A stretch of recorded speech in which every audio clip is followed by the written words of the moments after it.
뭐 들어가기 전에 이제 저희가 간암에 대해서 대략적인 소개는 하면서 그리고 난 뒤에 이제 그걸 어떻게 예방하면 될지 이렇게 자연스럽게 한번 이어나가 보도록 하겠습니다. 우리가 이제 간암에 대해서 조금 알고 이제 들어가야 될 것 같아서 우선 설명 한번 좀 드리겠습니다. 간암이라는 것은 이제 간에 생기는 모든 암종을 통칭하고 있습니다. 그렇지만 그 중에서 어떤 세포가 문제가 돼서 되느냐에 따라서 이제 간세포 암종, 뭐 간내 담도암, 그다음에 다른 기타 등등의 작은 암종들이 있는데요. 비율로 봤었을 때는 이제 간세포암이 거의 한 75% 정도쯤 됩니다. 이 간세포암이라는 것은 이제 간을 이루고 있는 간세포에서 생긴 악성세포가 이제 무한정 증식해가지고 이렇게 혹을 만들고 이제 이것들이 간에만 있는 것이 아니라 밖으로 나가기도 합니다.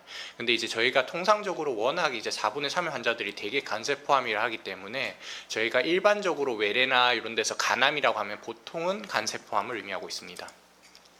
그럼 얼마나 흔할 것인지 이제 2022년도 이제 그 암 통계가 있어가지고 그것을 가지고 와서 설명드리자면은요. 우리나라 이제 전체 암종에서는 7입니다. 남자로는 이제 폐암, 전립선암, 대장암, 위암 다음 4번째에 해당되고 이제 여자는 유방, 갑상선 등등 해서 8번째에 해당되고 있습니다.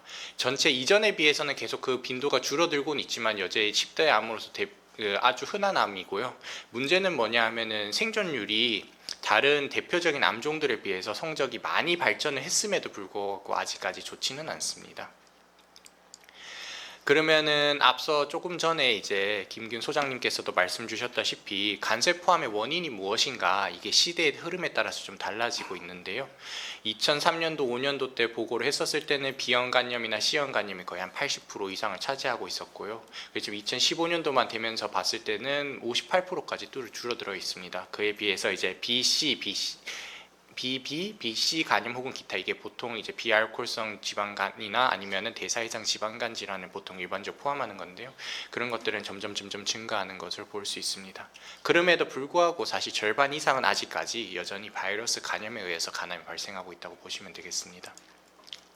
간세포암의 주요 위험 인자 같은 경우에는 이제 그런 간염을 포함해서 그냥 전체적으로 봤을 때 간경변증, 간이 딱딱해져 있는 경우에는 원인과 관계없이 간세포암의 발생 위험도가 높아지게 됩니다. 그리고 앞서서도 봤다시피 B형간염, C형간염 같은 경우에도 간세포암 위험으로 발생할 수가 있고 과도한 음주가 있는 경우에도 간암의 위험도가 높아지는 것이 있습니다. 그 외에 이제 요즘 대사이상 질환들이 많아지게 되면서 비만이나 이런 대사이상 질환들이 간암세포암의 위험도를 높이고 있지 않느냐 이렇게 지금 생각되고 있습니다. 간암의 증상은 사실은 뭐 종괴가 있거나 통증이 있거나 기존 간 수치가 나빠지거나 피로 이제 체중 감소 있고 쇠약감이 느껴지고 황달 생기고 이런 것들이 있을 수 있지만 이거는 기존 간 질환의 증상과 혼동될 수가 있어서 이건 전형적인 증상은 아닐 뿐더러 많은 경우는 무증상입니다. 그렇기 때문에 저희가 이거를 감시검사, 선별검사라는 것들을 많이 하게 되는데요. 보통 이제 40세 이상에서 간경변증, 만성 B형간염, 만성 C형간염과 같은 위험 인자가 있는 분들에 해당해서는 6개월마다 간 초음파 검사나 혈청, 알파테아 단백 이 2가지 검사를 바탕으로 해가지고 검사를 진행하는 걸로 되어 있습니다. 뒤에서도 얘기를 하겠지만 만성 C형간염은 좀 특이사항이 있어서 그런데 저희가 완치가 되더라도 간이 딱딱해져 있는 경우에는 간암 감시 검사를 계속해야 되는 것으로 알려져 있습니다. 여기 이제 간 초음파에 대해서 간단히 좀 얘기를 드려보겠습니다. 초음파라는 것은 안전하고 이제 간편하고 비교적 이제 저렴한 검사입니다. 그렇지만 이제 검사자의 숙련도나 간이 딱딱한 정도, 그다음 환자의 신체 상태, 종양의 크기나 양상에 따라서 정확도의 차이가 있을 수 있고요. 그다음 다른 양성 종양들과의 구분이 어려울 수 있습니다. 그렇기 때문에 이거는 목적이 이제 종양의 발견의 목적이 있지 그 종양이 어떤 것인지 이제 감별하는 것은 어려울 수 있습니다. 실례는 이렇게 돼 있습니다. 이것들은 다들 간암으로 진단된 증례들이고요. 여기서 보면 이건 좀 밝게 보이는 것 같기도 한데 이것도 이제 어디 뭐 싸져 있는 것 같은 것들도 있고 근데 여기는 어떤 경우는 이렇게 검게 보이기도 합니다.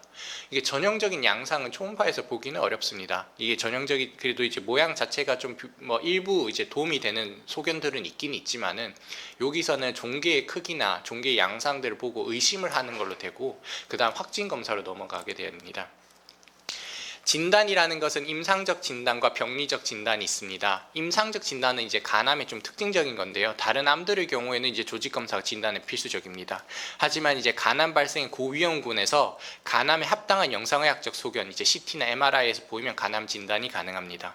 그게 왜냐하면은 이제 이런 여러 가지 이유가 있는데 이제 간암이 진단된 경우 대부분 간 경변증이 있으면 간이 딱딱합니다. 그렇게 돼가지고 조직 검사하기가 위험한 경우들도 많고, 어떤 경우는 이제 조직 검사하기 위치가 어려운 부분들도 있고, 이제 어떤 경우는 오히려 이제 합병증 그냥 너무 전형적이긴 해가지고 그거를 그냥 안 할 수도 있는데요. 그래서 임상적인 진단으로 해서 보통 간암을 진단하게 되지만은 이제 위험 인자가 없거나 영상적으로 전형적이지 않은 경우에는 병리학적 진단으로 가는 것이 원칙입니다. 이것은 이제 2022년도 간세포암종 진료 가이드라인을 좀 따라서 한 거고요. 여기 앞서서 말씀드렸다시피 고위험군에서 새로운 병변이 초음파나 이런 데 관찰되면은 이제 역동적 조형증강 CT나 역동적 조형증강 MRI 같은 거 바탕으로 전형적이면은 간세포암종 진단할 수가 있게 되고, 전형적이지 않다면은 보조 소견들이나 조직 검사 통해서 진단하게 된다라는 것을 알게 됩니다. 이 세부적인 내용은 뭐 자세하게는 아실 필요는 없어서 영상으로 진단이 가능하다, 애매하면 조직 검사 할 수 있다, 이렇게 정도만 아시면 되겠습니다. CT는 이제 결국에는 역동적 조형증강 CT인데요. 이거는 이제 일반적인 복부 CT에서 보는 거랑 좀 다르게 다양한 이제 상황에서 다양한 시점에서 다시 CT를 찍게 되면서 간암의 양상을 보게 됩니다. 그래서 이제 동맥기 조형증강이나 문맥기 혹은 지연기 씻김 현상이 나타나게 되는데, 이것을 바탕으로 그 간암을 진단하게 됩니다. 예시를 보여드리겠습니다. 여기 간에 혹이 보이는 것 같긴 한데 조형전에는 잘 모르겠습니다. 동맥기에는 이렇게 밝게 보이고요, 문맥기에는 조금 여기 다른 간 조직이 비해서는 어둡게 보이고, 지연기 때는 확실히 어둡게 보입니다. 이런 것들이 간암의 전형적인 소견이겠습니다. MRI는 이제 간세포 특이 조형제 사용하는 MRI 검사를 해야 되는 거고요. MRI가 무조건 CT보다 우월하지는 않습니다. 그렇지만 이제 신장 기능 감소 시 이제 CT를 못 찍더라도 MRI는 좀 찍을 수 있는 장점이 있고, 극초기 간암에서는 MRI가 조금 더 도움이 되는 경우들이 있습니다. 간세포 암종의 전형적인 영상 소견은 동맥기 조형증강, 문맥기 혹은 지연기 씻기는 현상뿐만 아니라 간 담독이 씻기는 현상이라는 특이적인 소견이 있는데요. 이것은 이제 이거 MRI에서 보이는 T2라는 특이적인 영상에서 조금 밝게 보이는 양상이 있고, 동맥기에서 CT 같이 밝게 보이고 문맥기 때 빠지는 형상을 보이고 있습니다. 간 담독이라 해서 담즙으로 이제 이 조형제가 나가게 되는데, 간암이 있게 되면 이렇게 어둡게 보이게 됩니다. 이런 특징을 가지고 있어서 MRI에서는 간암을 볼 수 있게 됩니다. 제가 앞서서 말씀드렸다시피 전형적인 위험 인자가 없거나 영상이 조금 애매한 경우에 조직 검사 한다고 돼 있었는데요. 이게 간암 고위험군이 아니고 간암 전형의 양상을 하는 거고, 진단 민감도 한 90%, 95% 이게는 다르게 됩니다. 하지만은 위치에 따라서는 조직 검사가 어려운 경우들도 있고, 그 다음에 어떤 경우에는 잘못 찔러가지고 정상 간이 나오는 경우들도 있고 해서 이게 정확도가 100%가 아니다라는 걸 알 수 있습니다. 뭐 요거는 간암의 병리 소견들이고, 이렇게 전형적인 모양이 좀 다르게 나타나거나 핵의 크기, 이런 간암의 형태가 있습니다. 간암의 병기는 이제 두 가지를 고려하게 됩니다. 보통 일반적으로 이제 암의 특성, 암이 몇 개냐, 크기가 몇 개냐, 혈관이나 담도를 침범했느냐, 이제 주변 장기에 전이가 있는지 이런 거 보는 게 있고, 그다음 간 기능을 보게 됩니다. 간경변증이 얼마나 진행돼가지고 복수, 황달, 간성혼수 등 합병증이 있는지 이런 것들 같이 고려를 해서 치료를 하게 되는데요. 우선은 대한간암학회에서는 이제 Modified UICC라는 그런 기준을 바탕으로 해서 종양 개수, 최대 직형, 혈관 및 담도 침범이 없음을 바탕으로 하면서 임파선이나 간의 전이를 바탕으로 병기를 단순하게 구분하고 있습니다. 그런데 이제 저희가 이제 통상적으로 이제 전 세계적으로 많이 쓰고 있는 것은 이제 바르셀로나에서 바르셀로나 팀에서 만든 걸로 이제 간 기능과 그 환자의 그 신체 활동 정도, 그다음에 간암의 상태 등을 종합적으로 판단을 해가지고 이제 뭐 고주파 치료나 수술적 절제, 이식, 색전술, 그다음에 전신 항암제 등을 고려하는 것을 요 BCLC 스테이지를 바탕으로 많이 하게 됩니다. 이제 본격적인 이제 예방에 대해서 얘기 드릴 건데요. 간세포 환자의 약 90%는 이제 진단 시점에 이미 간경변증이나 아니면 만성 비형간염 가지고 있어가지고 근지적 치료가 어려운 경우가 많고, 이제 5년이 10년이 지나도 재발 위험도가 지속됩니다. 그래서 간세포 암종 발생에 대한 예방 조치가 중요한데요. 예방이라는 거가 저희가 다 묶어서 얘기를 하고 있지만 1차, 2차, 3차 예방이 있습니다. 1차는 전체 인구 대상입니다. 모든 사람이고, 2차 예방은 간암이 없는 고위험군, B형간염, C형간염 등이 간경화가 있는 환자들 대상을 말하는 거고, 3차 예방은 간암으로 근지적 치료를 받은 환자들을 대상으로 하게 되는 것입니다. 1차 예방으로서 이제 비형 간염에 대해서 어떻게 예방하느냐, 이제 젊은 친구들, 어린 친구들이나 이러면은 비형 간염 예방 접종을 하고, 아기가 그 비형 간염 엄마한테서 이제 아기로 수직 감염 예방하기 위해서 이제 그런 항바이러스제 사용하거나 면역 글로불린을 주게 되는 것을 의미하고 있습니다. 시형 간염은 백신은 없습니다. 그 대신에 이제 추가적인 감염 막기 위해서 비위생적인 침습적 치술, 이제 소독 안 된 뭐 침 맞는 거나 문신, 주사 방류, 공유 같은 것들 피하는 것을 권유하고 있고요. 당연하게 이제 음주를 조심해야 되고, 비만이나 대사증후군을 해소를 할 수 있도록 운동을 꾸준히 하거나 체중 감량할 수 있는 것이 도움이 되겠습니다. 세부적인 거 하나하나씩 본다면은 저희가 1980년대에 이제 비형 간염 백신 처음 만들어졌습니다. 그렇게 되고 이제 95년도부터 이제 국가 예방 접종 프로그램에 들어오게 되었고요. 그리고 2002년도부터는 이제 주산기 예방 프로그램, 그 아기한테서 이제 수직 감염 예방하는 프로그램이 됐습니다. 그렇게 되면서 비형 간염의 유병률이 드라마틱하게 감소가 되었고, 2020년대쯤 됐을 때는 10세 이상에서 비형 간염 이제 보유자의 비율이 이제 2.4%까지 떨어진 것을 확인할 수 있습니다. 주산기 예방은 이제 결국에는 아기가 이제 비형 간염 노출이 안 되면 감염이 안 되게 되는데요. 그거는 이제 그 비형 간염 위험도가 있고 이제 바이러스 수치가 높은 어머니들에 대해서는 이제 항바이러스제를 주게 되고, 미리 줘가지고 아기가 태어나기 전에 바이러스 수치를 많이 낮추고 아기가 태어날 때 면역 글로불린과 함께 이제 치료를 하게 되면, 면역 그 주사를 맞게 되면은 비형 간염의 전파가 많이 감소하게 됩니다. 그렇게 됨으로써 이제 환자가, 이게 아기가 이제 비형 간염이 감염이 되어서 이제 간암의 위험도가 높아지는 걸 예방할 수 있게 됩니다. 운동이 있습니다. 운동은 사실은 이제 한 1919년도까지 있었던 모든 연구들을 쭉 모아가지고 분석을 했었을 때, 뭐 간암의 위험도가 이제 운동하지 않은 군에 비해서 이제 한 25% 정도 감소된다라고 돼 있기 때문에 꾸준하게 운동하는 것이 도움이 될 수 있겠습니다. 음식 중에서는 지금 명확히 연구가 제일 많이 된 거는 커피입니다. 커피는 한 2012년도까지 이제 연구들을 쭉 다 모아서 16개 연구들 모아서 했었을 때, 커피를 마신 군과 아닌 군에서 한 40% 정도 위험 차이가 발생을 했었고요. 그 다음에 이거는 이제 미국에서 이제 그냥 그 환자군들 모아가지고 분석을 한 결과인데, 이것도 비슷하게 하루에 2잔에서 3잔 정도 커피를 마셨을 때 한 40% 정도의 간암 발생 위험도가 감소한다라는 것을 확인할 수 있었습니다. 2차 예방은 이제 비형 간염이나 C형 간염 있는 경우에 어떻게 예방하느냐인데, 비형 간염은 이제 경구용 항바이러스제 치료가 이제 간암의 발생과 진행 위험도를 낮출 수 있기 때문에, 만약 치료해야 될 그 위험군에 해당이 된다면 비형 간염 치료를 적극적으로 할 수 있도록 해야 되고, C형 간염 같은 경우에는 생각보다 이제 조기 발견을 할 수 있고, 그 다음에 항바이러스제 쓰는 것이 좋을 것입니다. 그리고 확실히 이런 간경변이 있든 이런 비형 간염, C형 간염 등 위험 인자가 있다면은 금주하고 생활습관 교정하는 것이 결정적으로 필요하겠습니다. 비형 간염은 이제 1992년도부터 여러 가지 약제들이 개발이 됐었고요. 지금 이제 저희가 이제 이런 고위험, 그러니까 바이러스 내성이 잘 안 생기는 약제까지 많이 개발이 된 상태입니다.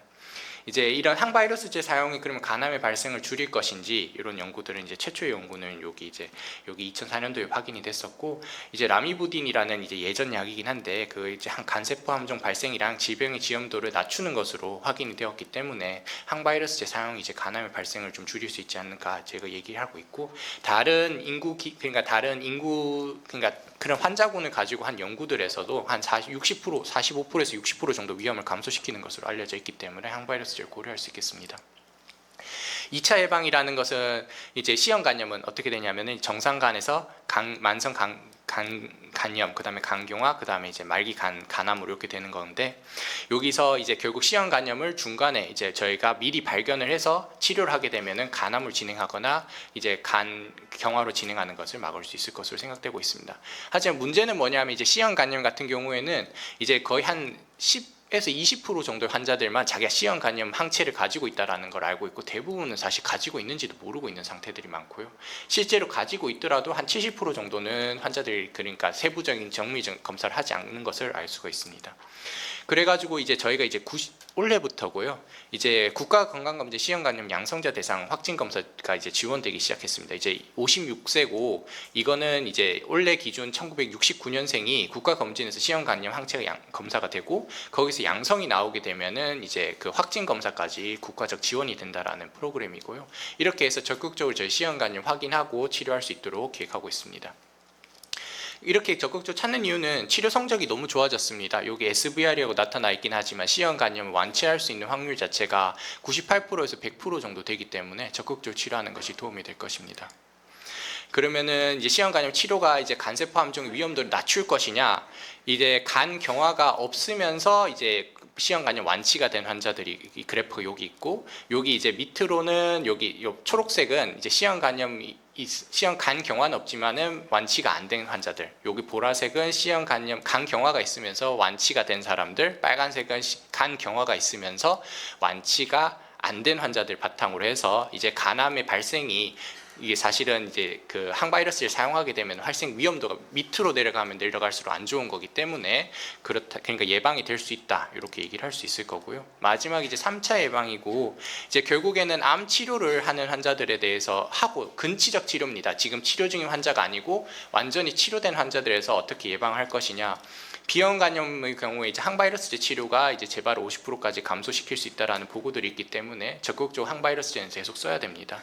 C형 간염 같은 경우에는 뭐 재발을 높이냐 마냐 초반에 조금 논란이 있었지만은 완치 근치적 치료가 된 환자들의 경우에는 이제 그 항바이러스를 사용하게 되면은 이제 재발률이 74% 정도 감소하고 사망률도 60% 정도 감소하기 때문에 항바이러스 C형 간염에 대해서 완치적 치료가 꼭 필요하다라는 것을 알 수가 있습니다.